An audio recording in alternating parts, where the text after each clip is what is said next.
I have waited for what has felt like 2 years, but in reality it was like 9 months for Sonic X Shadow Generations, a re-release of Sonic Generations from 2011, and a brand new portion called Shadow Generations. Think of this as Sonic's equivalent to Mario 3D World plus Bowser's Fury. The game was first revealed at a PlayStation State of Play earlier this year in January, with a trailer that started off the same as the Sonic 20th anniversary teaser, except now we have Shadow. Everyone knew a Generations port or remaster was coming, but not a lot of people expected this motherfucker to show up. And when he did, the crowd went wild. Oh my god. Everyone was hyped for this game, and just the idea of another proper Shadow game. Because we haven't had one since 2005. No, get out. And for those uninitiated, you may be wondering why Sega has decided to bring back Shadow now of all times. It's all part of Sega's plan for the Year of Shadow, which includes Shadow Generations, a bunch of Shadow-themed add-ons for Sonic mobile games, and also the third Sonic movie, which is adapting Shadow's story and is releasing at the end of this year. And if you've seen that trailer, you'd understand why the fanbase is more excited than a schoolboy on Christmas.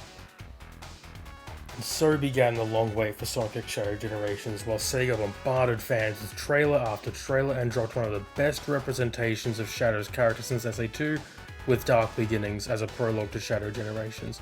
Please watch it if you haven't. It's so incredibly well done, and hats off to Studio GigX and Simage Animation for their work. But after the most grueling wait of all time, we have Sonic X Shadow Generations. I got my physical copy, I got my little Gerald Robotics journal, and I am ready to plat this shit.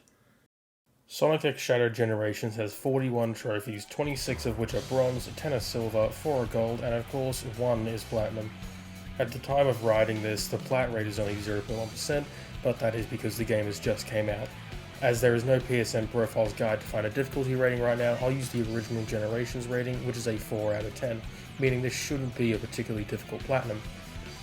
It should also be theoretically easier because some of the more annoying achievements from the original, such as beating the first level in under a minute, aren't present in this re-release, as they remove them to make room for Shadow Generations achievements.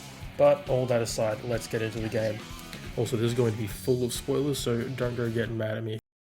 For these trophies, I'm going to need to do the same thing in both Sonic and Shadow Generations. I'll need to beat the game, get all S ranks, all collectibles, and beat the final boss hitless. The moment we boot up the game, we get this awesome visual of Shadow and the two Sonics and a great rendition of I Am All of Me's opening on the main menu.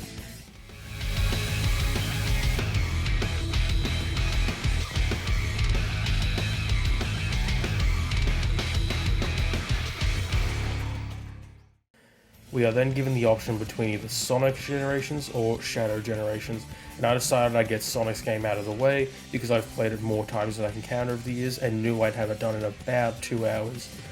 Once I got to Sonic Generations main menu, I immediately went into the control settings and switched over to legacy controls because using Sonic's drift button to boost was going to throw me off, as I was going to be playing most of these levels off of muscle memory. Once loaded in, I raced through Green Hill Act 1's classic Sonic as there were no red rings to collect as of yet. I decided I would watch the cutscenes in this playthrough as it was confirmed Generations got a slight rewrite and the voice acting was all redone for this game. I then played through Green Hill and Modern Sonic, still no red rings, and got Green Hill restored for my efforts. The basic gameplay loop from here on is simple.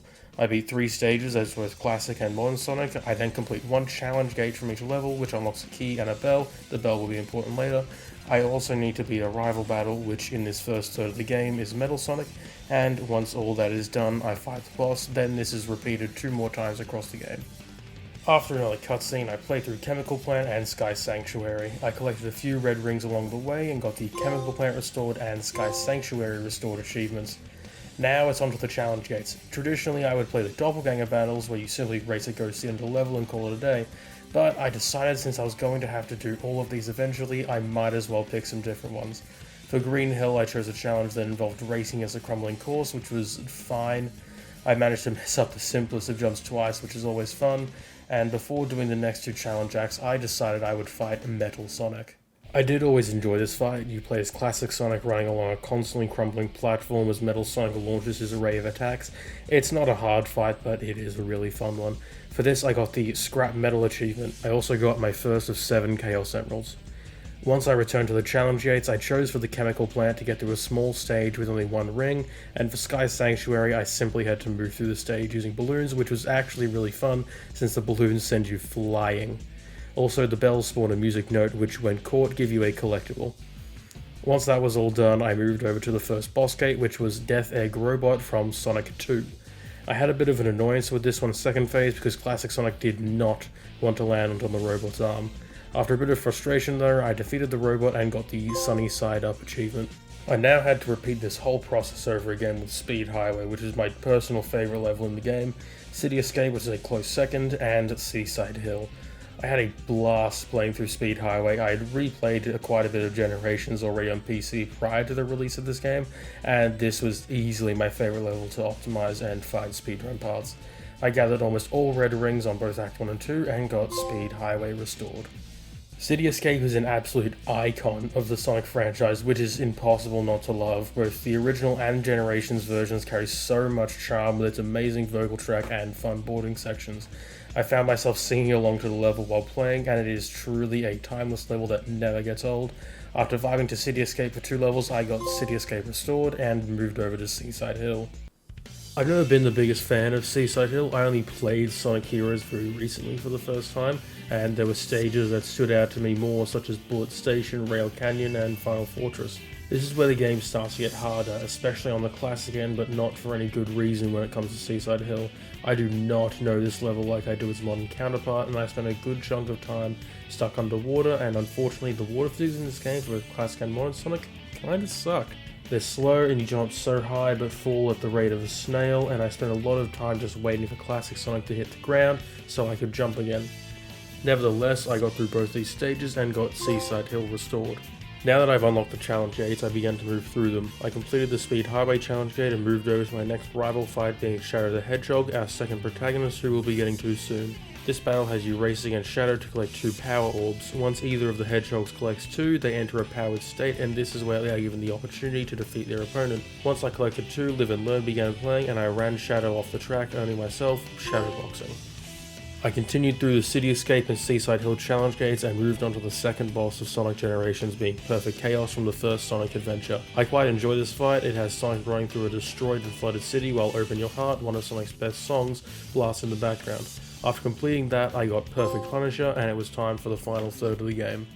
I now had to play through Crisis City, Rooftop Run, and Planet Wisp. As I did this, I got each of their respective restoration trophies, and Big Bang for getting all S ranks, and soon began doing challenge gates. Also, Planet Wisp can suck my dick. I eventually ran into Silver, first introduced in the now infamous Sonic 06, and his fight is far more fair than his original counterpart. I chased after him in Crisis City and got Silver got served. I finished the challenge gates I needed and moved on to Egg Dragoon from Sonic Unleashed. This fight is another Sonic Chases Enemy fight, this time with some falling involved. I beat the boss and got both Boom Boom Dragoon and Treasure Hunter for collecting all Chaos Emeralds. It was finally time for the final boss of this game, the Time Eater, where we play as an annoyingly clunky Super Sonic, smash into its core 3 times and hold the bumpers to win, giving me the achievement for beating the game. Now, I forgot to record the start of Shadow Generations, so I'll have to use the PlayStation's auto capture to show me getting the achievement for restoring the Space Colony arc. Shadow Generations immediately felt different than Sonic Gens did. Shadow controls much sharper than Sonic does and feels more like Sonic from Frontiers than Generations, but I like this, as Sonic Team have designed a lot of levels around that, made him a bit more open than Generations, which is a far tighter experience. Shadow Generations also fixes one of Sonic Gen's biggest shortcomings in that it has one level that is completely 3D and one level that is completely 2D as a trade-off, whereas Sonic Generations had one 3D and one 2D, but the 3D levels had loads of 2D sections throughout them. Half of Planet Wisp Act 2 was 2D once you start climbing the reactor. This is one of the best things Shadow Gens could have done because more 3D gameplay is always a positive. After getting a cutscene where Shadow spots Maria across a large water surface, I unlocked Doom Spear and began opening chests and collecting machine parts, which are little nuts and bolts scattered around the open zone map. The chests contain the same collectibles you would get for getting red star rings or finishing challenge acts in base Generations, and they're opened by Shadow Gen's replacement for red star rings, which are chest keys. There are 3 chest keys sprinkled throughout each level, and there are 3 key types: art, music, and story, which open their corresponding chests. We move over to Rail Canyon, one of Hero's best stages, and unfortunately one of this game's weakest, which isn't to say it's a bad stage, it's an easy 8 out of 10, that's just how good Shadow Gens is, and it's just most of the other stages were better. I sped through both acts and got the next achievement. At this point I unlocked the challenge gates for Space Colony Arc and Rail Canyon, which have returned from base generations, but a big upside is that each stage only had 4 compared to Sonic Gen's total of 10 stages between both modern and classic Sonic, and these ones were a lot more fun to complete, and I only ever really had an issue with one later on, but we'll get to that. With a total of 8 challenge gates available, I needed to finish 6 to earn 3 keys. Also, every single one of these challenge acts has 3 chest keys to find, just like the main stages, but for now they were pretty easy to locate. Once I completed the challenges, I moved on up to the first boss, being BioLizard. This one was no surprise, it was featured heavily in advertising and it wouldn't have made sense to not have it in here. It plays very similarly to its SH2 counterpart, where you start by running away from it on a circular platform and soon enough begin attacking its core on its back. Soon enough it grows arms and then makes its way up onto the wall, where I need to use Doom Spear to repel its attacks, before finishing it off with an awesome QTE, earning myself the Vanquished BioLizard achievement. Next I unlocked Kingdom Valley, the level that solidified this as a day one purchase for me, because while Sonic 06 is an objectively bad game this day it was released in, I've always had a soft spot for it because it was my first Sonic game and one of the first games I ever played growing up. And this level was easily the best one in the whole game, and that ain't just nostalgia bias. There are dozens of branching pathways in this level, and even though I've replayed it a few times to specifically look for new paths, there are always others that I've seen in the distance but haven't tried yet. Anyway, I moved through both acts and got yet another achievement. Next was Sunset Heights, which was originally a very bland level in Forces. It was only a minute long and you spent over half of it holding down the boost button. But not here. Shadow Gens turns it into a 4-minute level with some great set pieces and one of the coolest uses of chaos control this game has had yet. This level is proof that the potential was always there. Sonic Team simply had the passion for it this time.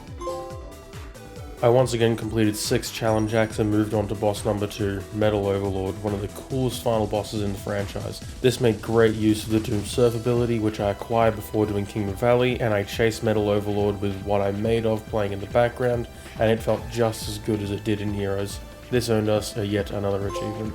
The next stage is a bit more of a jarring one, Chaos Island from Sonic Frontiers, a game that does not involve Shadow in any way, shape or form. And while Forces was mostly the same, at least there was the tiny Shadow DLC, so there is an excuse. But not really with Chaos Island. The only explanation would be that since this game takes place at the same time as Sonic Gens, the events of Forces and Frontiers have yet to happen. So maybe we might get Shadow Frontiers or something, I don't know, I'm just spitballing. Anyway, Chaos Island makes use of the Doom Morph, an ability that felt very janky when I first used it, and the stage was actually quite fun. Once again, I needed to complete challenge gates. This time I needed to do 8, which include 4 for Chaos Island, and the 4 I didn't do earlier, meaning that I needed to do all 20 challenge gates to finish the game. I moved through these and unlocked Mephiles from Sonic 06. Now, if you know Mephiles, you'll know that he's kinda a terrifying villain, and the only villain to ever straight up murk Sonic. And he did it with zero effort because he got bored of toying with everybody. The thing about Mephiles is that he was wiped from existence and erased from everyone's memories at the end of that game, so Shadow actually has no idea who he is here. But the crazy thing about this fight is that Mephiles knows he doesn't exist in the current timeline, and is for the first time scared.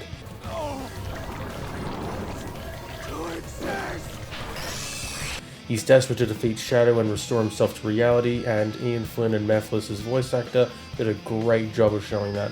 Anyway, after defeating Mephiles, we earned our 26th achievement. After beating Mephiles, the sky went red and a new platforming challenge resembling Radical Highway appeared. I made my way up into the portal leading to Radical fucking Highway. They kind of edged us with this stage with Space Colony Arc, Rail Canyon and Sunset Heights, and they all have level transitions to Radical Highway, but now we get not 1, but 2 full 3D Radical Highway levels, and they are awesome. We also get to use Shadow's new Doom Wing ability, which just lets us fly through a lot of the stage, which still has plenty of platforming down below if you don't want to use the wings. I completed these 2 stages to earn another achievement.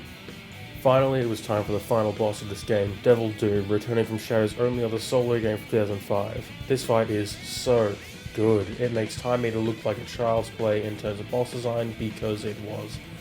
This fight takes place in multiple stages, the first being the Doom Surf, where you hit rocks at Black Doom until hitting a trick panel and dealing some damage. Deal half its health bar and we move on to phase 2, which utilizes Doom Morph. We need to platform with the Morph to get close and deal damage. I actually really enjoyed the platforming here, and it was when the Doom Morph really started to click for me.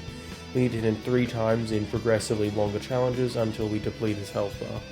But it's not over yet, because we have one more fight against a new form called Neo Devil Doom, and this time we're using the Doom Wings with full vertical and horizontal control, and like before, we need to get close 3 times to finish him off.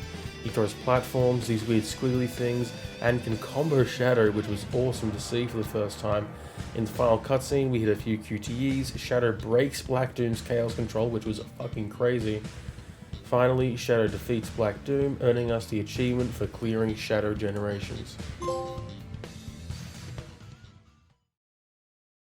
We get one final cutscene where Shadow has to say goodbye to Maria and Gerald again. They really out here traumatizing him again. And unable to watch it happen, Shadow speeds off as the white space begins to crumble. He passes Rouge, and for what might be the first time, this man cries. The edgiest character in the whole franchise cries. Both this game and its prologue animation really have done more for Shadow's character than anything since 06. Yes, that game did give him character development. Alright, so now that we've completed both games, we still have 13 achievements left to unlock, which is mainly challenge gates, collectibles, S ranks, and defeating both final bosses hitless. So I went back to base generations and began moving through challenge gates, red rings, and Chow collection. To make this less mind-numbing than it was going to be, I decided to get it done like this. I would fully complete 3 stages collectibles and challenge gates as Classic Sonic, then as Modern Sonic, and then move on to the next 3. This way I wasn't needing to play as Classic Sonic doing poorly designed challenges for 4 to 5 hours. This took what felt like an eternity to get done, and I had my fair share of painful challenges like this one with Vector for Modern Sonic, where I needed to hit a music note back and forth until he misses, which sounds fine on paper, except it gets faster and it's very easy to homing attack before the indicator pops up, which does not leave enough time to try again, failing the stage. And this did happen to me right at the end and I had to restart it a few times. There were a few stages where I needed to collect rings from a dropper and could only beat the stage if I passed the gold ring with a certain amount of rings, and it was really easy to get hit and lose almost all the rings I'd collected. Thankfully though, there were some easy ones, such as this one with SBO that was just a fun grappling mission. But yeah, a lot of these were very hit or miss, and it took me about 9 hours to get through all 90 challenge gates, all 90 red rings, and all 52 Chow, earning me the 3 related achievements. And once I collected the last music note, I got hedgehogging it all up for getting all collectibles. Next, I very quickly raced over and bought the last few skills I unlocked through the challenge gates, as some gave unique skills that could then be bought at the skill shop afterwards, and that gave me mad skills. And finally, we were on the last achievement for Sonic Generations, which required me to beat Time Eater, the final boss of the game, hitless. So I changed the mid-ass boss music over to Open Your Heart, turned voice volume all the way down because I did not want to listen to everyone speaking every time I died, and went on my way. The first few attempts I got hit because I didn't know the layout of debris. I was able to dodge its swipes and homing missiles easily, but I forgot about its random ass laser attack, which just completely killed the run. I learned the run after that. I could swap to 2D perspective to avoid it. At this point, my strategy became clear. Dodge the debris at the beginning and race towards the Time Eater's core. Dodge its grab and get in the first hit. At this point it moves to 2D. I'm not going to bother following it because it's nigh impossible to hit in 2D and might actually not be possible at all. While it's in 2D, more debris will spawn, but it's easy enough to dodge, so I use my spare time to collect some more rings, as the rings do tick down every second, and reaching 0 means I lose. Once its laser attack is announced by Sonic's friends, I switch to 2D and back to 3D once the attack is finished. After the second hit, it starts to slow time, but this is kind of a nothing attack, as both its homing, its shots, and I are slowed. Once I charged in for the third hit, it musters the power of the sun, and I fly through that shit with ease, earning us the Can't Touch This achievement, and rounding out the achievements for base generations. I moved back over to Shadow Generations and began replaying stages as I needed to S-rank all acts, and also needed to collect all chess keys. Luckily, these were easy enough to find, and all the levels were really fun to replay and S-rank, and Shadow Gens was really forgiving in its ranking as it's purely based on time. I blasted through each stage again and got Ultimate Lifeform. A couple of things to note before we move on. After beating Shadow Gens, I unlocked the ability to change white space into the Doom Zone, which is the white zone we saw at the end of the game, all red and messed up. This unlocks 10 more challenge gates, which are all harder versions of ones I've already played, but luckily don't contain any chest keys or have any collectible music notes to chase. I went around and completed all the challenges, finally earning the achievement for getting them all done. Next, I needed to work on collectibles, which included chests but also time trials scattered throughout the white space that are either collecting a certain amount of rings or chasing a timer throughout the map. And every single one of these gives a collectible, and every single one has a harder version that you have to do in the Doom Zone. Now that I knew what I had to do, I set off to first clean up the time trials and any chests that I came across along the way. The time trials were all pretty easy in the end, though some of them ended up being a little annoying. Next was the chests, and this is where it started to get a bit painful. On the map I had icons for chests I'd opened and red icons for chests that I had found but had not opened, but there was no way for me to see the chests that I had not found, and because the white space was actually quite big, it was time to go on a treasure hunt, which very quickly became a chore once I was down to the last few chests. And while I've been doing this without a guide so far, I eventually gave in, and even then it took a long time to find the last chest until I saw an itty bitty platform on top of the Bio-Lizard castle. I thought there's no possible way it's there, so I found a high enough vantage point and flew over with my Doom Wings, and guess what, yeah, it was up there. I opened it up and got the achievement. But that's not all the collectibles. You remember earlier in the video I mentioned machine parts that had been scattered around the white space. There are a total of 80 of these little things, and you need all of them to complete Orbot and Cubot Space Shuttle, which gives a total of 4 collectibles. Once I had found the last chest and destroyed the final floating balloon, I only had 3 of these things left, and that was an issue because I had no idea where to look. So once again I had to pull out the guide. I scrubbed through a 25-minute video checking each individual location, but skipping some because I knew I had got them or thought there was no way I missed them, and that was my mistake. One was on top of this pillar at Rail Canyon, and the other 2, which I only found after scrubbing this guide again and actually checking every spot, were hiding in plain sight over at Sunset Heights. Once I finally collected them and finished rebuilding the ship, which turned out to be a clock, I got the achievements for restoring the rocket and getting all collectibles.